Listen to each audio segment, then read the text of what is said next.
Margarida Pinto Correia, ela é atualmente diretora da Fundação EDP, depois de anos à frente da Fundação do Gil, onde se focou na reintegração social de crianças vítimas de doença crónica e internamentos prolongados, tem uma ligação permanente a movimentos de cidadania, dedicou 20 anos à comunicação social, estamos a falar não só de rádio, mas também televisão, imprensa escrita, e está hoje connosco, Margarida, bem-vinda. Eu ouvia-vos, eu ia-vos ouvindo dizer os horrores do trânsito e eu pensava, não, só liguem comigo, eu conto, porque eu sou... Não sei se vês que eu tentei meter uma cunha à Filipe a dizer desviou para o trânsito, diz à malta para sair na próxima à direita. Lindo, não consegui, obrigado, não consegui, eu estava aqui, tipo, mas por acaso estou a ter aqui uma bela ideia, que então. é passávamos a dar o trânsito com alguém que estivesse mesmo no trânsito, claro, a viver essas amarguras. Mas será que ia correr bem? Olha, a propósito de histórias da rádio, tempos houve em que a rádio era feita por motos em direto. Laurinda Alves fez para a TSF em direto de mota. Isso era perigoso. O trânsito de Lisboa. E o Paulo Ferreira de Mel fazia de helicóptero. Exato, ou seja, iam mesmo vendo o trânsito em direto. Era incrível, porque nós estávamos a contar, obviamente que, quer dizer, Lisboa há 20 anos parecia-nos horrível, mas agora, agora é bem pior. Era para meninos, Lisboa de há 20 anos está a rir-se da Lisboa de hoje, sim, não é? Sim. Margarida, e falando em histórias, como é que tudo começou para ti na rádio? Olha, começou da maneira mais inesperada possível mesmo, porque eu... Para já não ia trabalhar em comunicação social, estava a fazer relações internacionais e fui ajudar os meus colegas de comunicação a preparar umas jornadas de comunicação social no ISCSP. E eram as primeiras jornadas, agora já são as não sei quantas, 20º, 30º, e na altura eu conhecia muita gente do mundo da comunicação porque a minha irmã Clara trabalhava no jornal e, portanto, eram os amigos dela.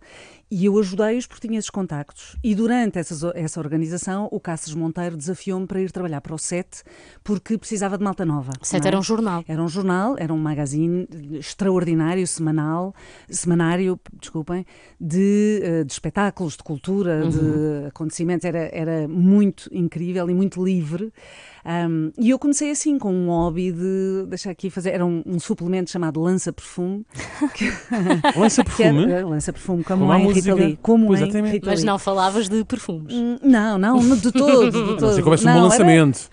Eram as tendências todas da música, do atualidade, espetáculo, da literatura, do que fosse. E era incrível. E quando eu estava nessa minha primeira aventura, o SET resolveu fazer um programa de rádio, na rádio comercial na altura, chamado 7x7.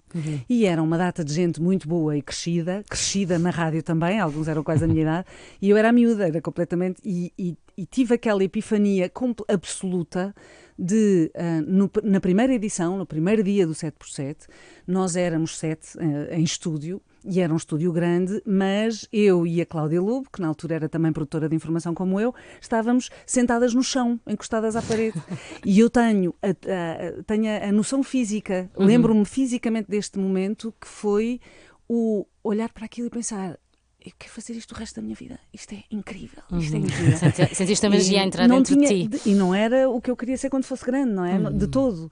Portanto, foi assim mesmo uma epifania, um momento, e depois isso foi-se espalhando ao longo do tempo. Quer dizer, eu depois tive essa experiência na comercial, depois fui para a Rádio Universidade de Tejo, que era o oposto, era um cubículo com pregos feito pelos estudantes do técnico, que só tinha vozes masculinas e, portanto, andaram a ver se havia umas miúdas nas universidades que fizessem umas coisas e desafiaram para fazer, para coordenar a informação internacional, porque eu estava em relações internacionais. Fazia sentido, e depois, de repente, o curso, não é? E depois para fazer um programa de música ao sábado, porque precisavam de vozes de mulheres, não tinham.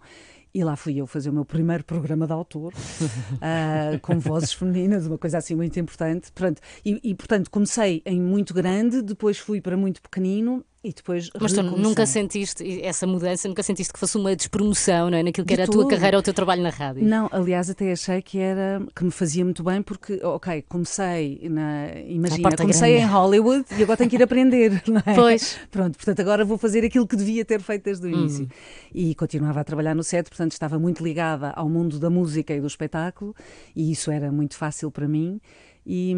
Mas precisava de pôr as mãos nos botões. Na altura era cartuchos, cassetes, sim. vinis. Todos estamos conhecedores disso, sim. E entretanto, muitos anos passaram, já fizeste muitas coisas e tiveste inúmeras experiências ao nível da comunicação social. Mas enquanto ouvinte, como é que tu és, enquanto ouvinte de rádio? Olha, sou uma ouvinte terrível, porque não sou fiel. Também não sou, percebo-te. Não sou fiel e, para além de não ser fiel, sou super exigente, porque estou sempre a ouvir o bastidor, não é? Estou sempre a ouvir tudo o que se está a passar e que nós não Ouves estamos na perspectiva do profissional. Ouço a perspectiva e muitas vezes ouço com uma enorme inveja da boa, que é, ai, que bom que Alice deve estar, que bem, sabes, que divertido, ou que intenso, ou que... também penso, eu sou aquela pessoa... Estás a falar ao mesmo tempo que as pessoas da rádio falam. Sim. Vou dizer, não, pá, não é isso. Coisas deste género, não é? Estás tolo. Tipo, as pessoas nos carros que falam sozinhas sou eu, essa pessoa. E falo imenso com as pessoas da rádio. Então, com as que conheço, ainda falo mais. Tipo, não, dá para... E depois envias mensagens. Claro. E depois é... Para quem... Se nas próximas semanas receberem... Já sabemos, claro. Às vezes, de facto, estou aqui com as orelhas quentes e não sei do que é, mas para quem nos começou a ouvir só neste preciso momento...